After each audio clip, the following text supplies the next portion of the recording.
Class 9th के subject chemistry में chapter 2 में जो टॉपिक डिस्कस करेंगे वो है यूजेस ऑफ आइसोटॉप्स। इससे पहले हम आइसोटॉप्स पढ़ चुके हैं कि आइसोटॉप किसे कहते हैं। आइसोटॉप वो होते हैं जिसका सेम एटॉमिक नंबर हो लेकिन डिफरेंट इन मास नंबर पे डिफरेंट हो, इसको हम आइसोटॉप कहते हैं। लेकिन इसके यूजेस क्या हैं? इसके यूज़ हमारे पास एग्रीकल्चर में भी है, मेडिकल रिसर्च में भी है। फॉर एग्ज़ाम्पल अगर हम किसी भी ज़मीन को सरखेज़ करें या उसके साथ साथ उसकी प्रोडक्शन ज़्यादा करें तो हम आइसोटॉप को यूज़ कर सकते हैं। या मेडिकल रिसर्च के ज़रिए, मेडिकल रिसर्च में क्या होता है कि हमारे पास फॉर एग्ज़ाम्पल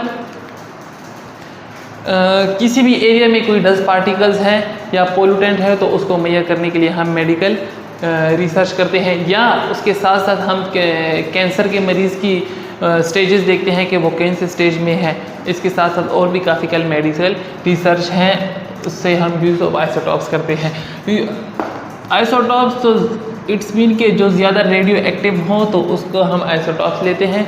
क्योंकि रेडियो एक्टिव हो क्योंकि वो ज़्यादातर अनस्टेबल होते हैं। फॉर एग्जांपल हमारे पास आयोडीन 131 है, 131। ये क्यूर ऑफ गाइटर का होता है। क्यूर ऑफ गाइटर में क्या होता है कि हमारे पास एक थायराइड ग्लैंड होता है। ये कहाँ पाया जाता है? हमारे नेक में। तो जब हमारा थायराइड ग्लैंड जो है इसकी नॉर्मल पोजीशन या लेवल से ये इंक्रीज़ हो जाए तो हमारा नेक काफ़ी फूल जाता है, जिसकी वजह से हम आयोडीन 131 का करते हैं कि ये गॉइटर जो बना होता है ये अपनी जगह पर वापस आ जाए।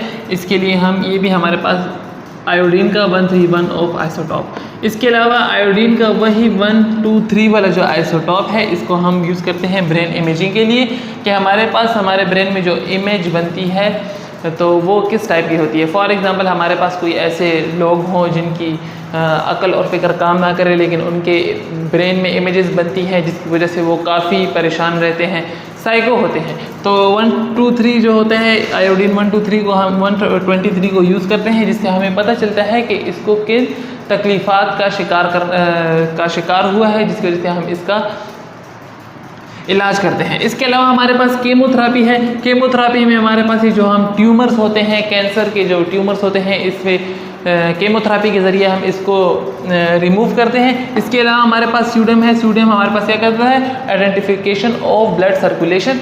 सोडियम हमारे पास ये काम करता है कि हमारे बॉडी में जो ब्लड की आइडेंटिफिकेशन होते हैं सर्कुलेशन में। फॉर एग्जांपल हमारा कोई ब्लड वीन्स में ब्लड स्टॉप हो चुका हो तो हमें पता नहीं चलता कि ये आर्म का जो वीन है ये स्टॉप हो चुका है या फुट का, तो ये हमारे पास सोडियम आइडेंटिफाई करता है कि हमारे पास ब्लड सर्कुलेशन यहाँ से स्टॉप हो चुकी है, फिर हम उसका इलाज करते हैं। इसके अलावा हमारे पास क्रिप्टॉन 85 है। ये एक इलेक्ट्रिकल क्लॉथ वॉशर है जिससे हम मेजर करते हैं किसी भी एरिया का जो डस्ट होता है या उसका पोल्यूटेंट लेवल होता है उसको मेजर करने के लिए हम क्रिप्टॉन 85 का यूज़ करते हैं।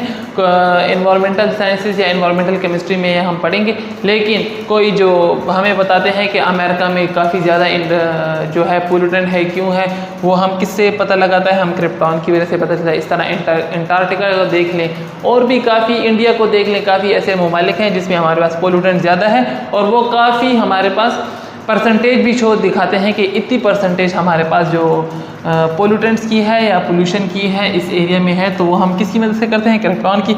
इसके अलावा हमारे पास कार्बन 14 है। तो कार्बन 14 हमारे पास क्या काम करता है? ये कार्बन डेटिंग का काम करता है। और कार्बन डेटिंग क्या होती है? फॉर एग्जाम्पल हमारे पास जो फॉसिल फ्यूल होते हैं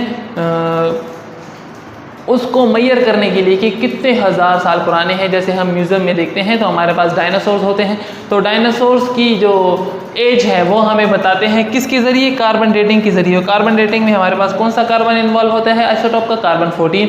यही कार्बन 14 हमें बताता है कि हमारे पास कार्बन डेटिंग कैसे होती है।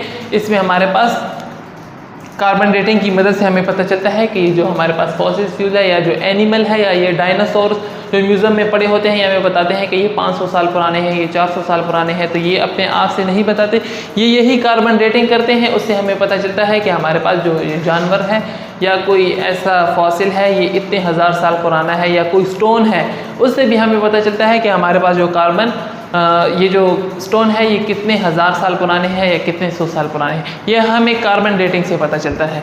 तो ये सारे हमारे यूज़ ऑफ आइसोटॉप्स हैं।